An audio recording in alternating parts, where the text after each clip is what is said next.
Logan Paul's lawyers have attacked Moore in his defamation lawsuit against CUFBOYS over the CryptoZoo scandal. A year ago, Logan Paul sued YouTuber CUFBOYS, alleging that CUFBOYS falsely labeled CryptoZoo as a scam, calling Logan a serial scammer, and made other damaging statements in his videos and social media posts. CUFBOYS publicly responded, calling the lawsuit groundless, and arguing that Paul's intent was to crush new investigations. In March of 2025, a Texas magistrate judge ruled that CUFBOYS' statements were potentially defamatory, describing them as factual statements, not mere opinions, and recommended that the case move forward rather than being dismissed. This lawsuit has always been funny to me because Logan has publicly thanked CUFBOYS for his coverage in a whole big apology video, but then he turned around and sued him. CUFBOYS is not a criminal. I called him, I apologized. My initial response to his series was that of fire, an ego flare, whatever it is, pride. I'm a fighter at heart, and I was defensive because I know I never scammed anyone with this project. I never made any money, never sold any tokens, and I only had the best intentions going in. But the fact is that suing CUFBOYS is not gonna help CryptoZoo holders, so I do need to focus my attention where it should be. I'm sorry, guys. I apologize for how this has unfolded thus far, and I want people to know that they can trust me and that I'll always take care of the fans and people who support me. I appreciate your guys' patience while we do our internal investigation, and I promise to be transparent and disclose any information we find out in the process. And lastly, thank you, CUFBOYS. You have catalyzed this, and I am very grateful for your work and your investigation, and I mean that. In Logan's lawsuit, he claims he never made a single dollar from CryptoZoo. In fact, he says he lost hundreds of thousands of dollars of his own money trying to make the project succeed. And when things got exposed, he personally put over $1 million into a buyback program to try to reimburse NFT holders. Logan hired and partnered with a bunch of people in this project that ended up being bad actors. At the end of the day, though, it's his fault for hiring these people. So from his perspective, he's not the scammer. He's the one that got screwed over and stabbed in the back by these guys. In this defamation case, Logan has to prove that these defamatory statements were purposely put out there and knowingly false, which ties in today's video. Motion to compel productions of communications to and from Harry Bag and or Ed blah blah blah. These two people are editors, I believe, for CUFBOYS. Logan Paul moves his court to compel defendants to produce any communications between themselves and Harry Bag and Ed blah blah blah relating to defendants' defamatory YouTube videos. So they want any text, emails, video planning, hey, do this edit, put this clip here. They want everything. And these are huge production videos, so this is gonna be a lot. Paul filed this libel action after defense repeatedly accused him of perpetrating a financial scam in connection with the troubled blockchain project called CryptoZoo. Defendants charged that Paul had scammed and swindled his own fans in connection with the project. In actuality, and as defendants knew, Paul had been enthusiastic and deeply committed to the project's success. Okay, some people would disagree. Although the venture was ultimately unsuccessful, to say the least, Paul never made a dime. In fact, he lost hundreds of thousands of dollars that he invested in it and over $1 million into the buyback program. Paul's complaint alleges that the defense were aware of Paul's true intentions and actions with respect to CryptoZoo, but that they nevertheless chose to repeatedly label him as a scammer in order to profit off his celebrity. Now, this is all alleged, Logan. Don't get pissed at me. If you put out something that ends up losing a bunch of people money because you hired people that sucked, and then people then call it a scam, it kind of seems like that's just the way the cookie fucking crumbles. To prove that allegation, that CUFBOYS put all this shit out on purpose, Paul has repeatedly asked defense to produce certain internal communications and materials demonstrating what they understood about Paul's motives when they published their false charges. Defense have persistently refused or obstructed in doing so. So it says CUFBOYS lawyers have fought back on giving over any communication in the past. Defense have acknowledged that both men possess relevant, discoverable information. So apparently Coffee has admitted it is relevant information. Yet defendants have not produced any communications to or from Bag or blah blah blah, nor have they identified in their privilege logs any communications to and from Bag. Even though neither Bag, dude, I need to have a code name for this, L. Even though neither Bag nor L is a confidential source. Paul has repeatedly asked defense to provide at least some information about the communications with Bag and L,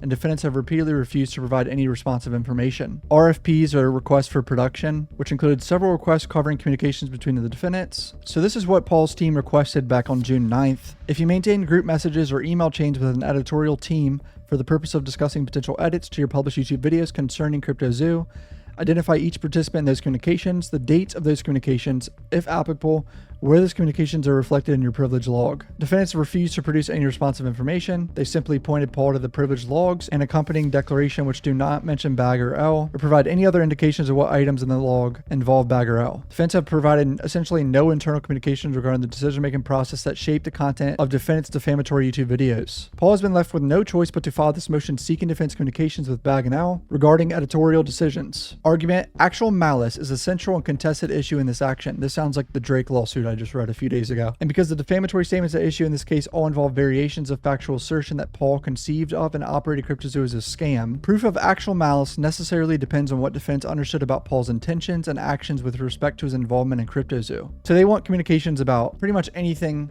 of what they thought Paul was thinking. The best evidence of what defendants in fact understood about Paul's intentions and actions will inevitably be defendants' own communications made while preparing the defamatory YouTube videos. That includes subject communications, which are among the best evidence of defendants' thought processes and producing and editing the defamatory YouTube videos, because understanding defense editorial thought process is plainly relevant to the actual malice issue in this case, and because the subject communications with the defendant's editorial team are some of the best evidence of those thought processes, defendant must produce the subject communications, absent a valid reason for objecting their production. Defendants have asserted an unspecified privilege. This privilege is almost certainly Texas's qualified journalistic privilege. This is going to come up a lot in this video. Google AI says this: Texas law provides journalists with a qualified privilege, also known as Texas Free Flow of Information Act, protecting confidential sources, work product, and published/unpublished materials. This privilege is not absolute and can be overcome in certain circumstances, particularly in criminal cases. Here's the section about civil cases. If the subpoenaing party demonstrates that the information is not obtainable from other sources, the subpoena is not overbroad,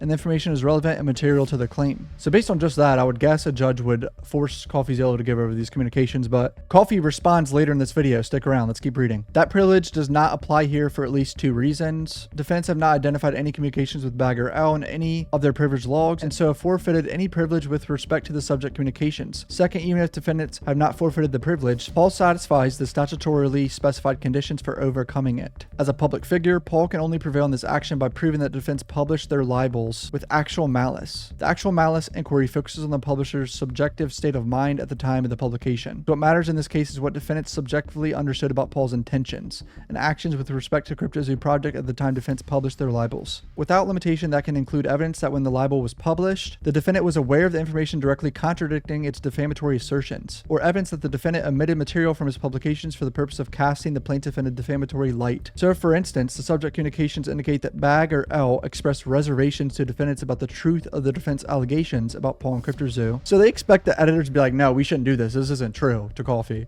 That's what they want. That'd be fucking jackpot to this lawyer. We shouldn't do this. This might not be true. Or I don't know about this, Coffee. Or if subject communications show that defense instructed Bag or L to omit exculpatory information about Paul, that would be strong circumstantial evidence of actual malice. Another jackpot imaginary email would be Coffee saying, we can't put that in. That makes Logan look good. No. We have to make sure he looks like shit. COFFEEZILLA's lawyers have responded.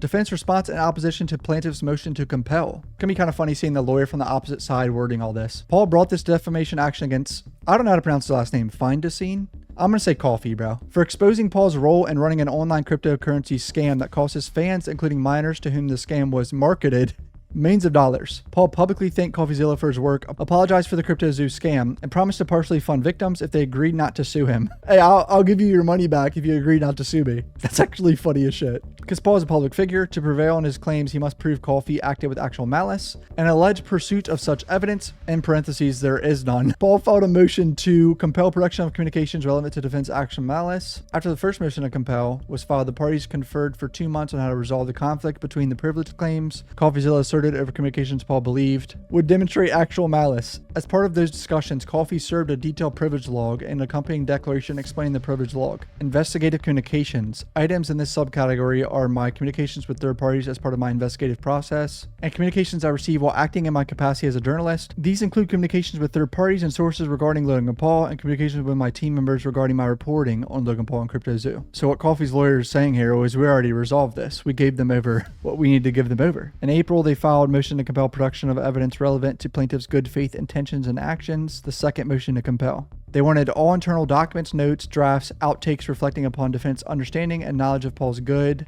faith. Although this motion is titled referred to Paul's good faith as opposed to Coffey's malice, they are one and the same. Again, the parties conferred for several months about how to fashion an agreement that would square COFFEEZilla's privileged concerns with Paul's alleged need for discovery. The parties advised the court that they had reached an agreement to resolve the second motion to compel by having an independent third party review documents the defendants have withheld and determine which, if any, are responsive to material sought in plaintiffs and should be produced. Wow, so they had a third party team come in to go through all these documents and be like, yeah, this one is actually relevant. We should give this over to Logan. Wow, that's insane. This process is expected to take several weeks to complete given the volume of material to be reviewed. Coffee sent all his communications to and from Harry and Ed. Due to neither party's fault, the taint team process actually took much longer. Ultimately, the third party did not identify the communications at issue as responsive. Paul's team then asked where on the privilege log were the editor's communications. Coffee responded, saying it clearly explained that the communications identified as subcategory E are communications with my team members. Paul now brings this motion complaining that COFFEEZilla never identified or claimed privilege over the communications with his team members,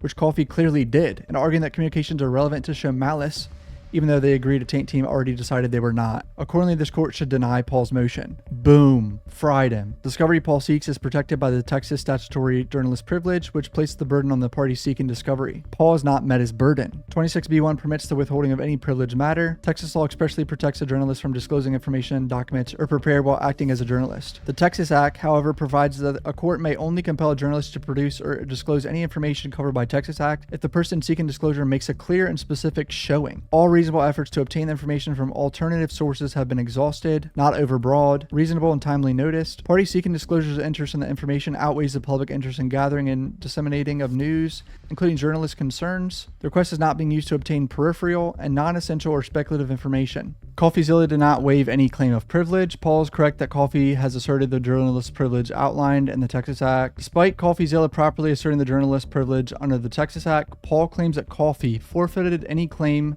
that the subject communications are privileged by failing to identify them or their privilege logs. Coffee did identify those communications on his privilege log and reasserted the privilege in response to the interrogatory in question. Coffee also served a declaration along with his privilege log, which identifies categories of communications and the privileges associated with each. The editor team was subcategory E, remember from earlier? Coffee has sufficiently identified and always maintained his claim of privilege over the communications at issue. Paul fails to meet his burden under the Texas Act. Texas Act requires parties seeking discovery to make a clear and specific showing. Paul fails to attach or identify any evidence at all to make the clear and specific showing required under Texas Act. Instead, Paul merely relies on the argument of counsel, which is insufficient to meet his burden. For this reason alone, Paul's motion must be denied. Paul can't overcome the privilege. He has still not identified any basis to disregard the privilege under the relevant test. This act also requires Paul to present evidence that he made reasonable efforts to exhaust all alternative means to obtain the information.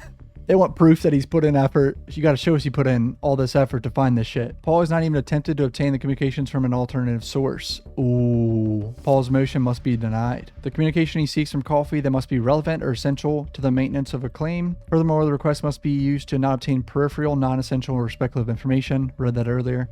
Paul fails to meet these requirements. The third party reviewed all items COFFEEZilla claimed to be privileged for the purpose of determining which communications, if any, would demonstrate COFFEEZilla's awareness of Paul's alleged good faith. The third party, however, did not determine these communications to be responsive to the issue of actual malice. So the third party pretty much shit on all this. They're like, bro, there was nothing in this. He already gave over everything. Paul is required to show that his interest is obtaining the information outweighs Coffee's interest as a journalist. Once again, Paul points to zero evidence to support his assertion that his interests outweigh COFFEEZilla's. For this reason, Paul's motion should be denied. And now they say it's a second bite at the apple, like they're just trying again, even though it was already denied in the past. Logan's team is trying to get any and all information, but Coffee's lawyer seems to be on top of his shit, and they're not letting it fly. So yeah, comment down below what you guys think, hit subscribe. Love you boys, peace out.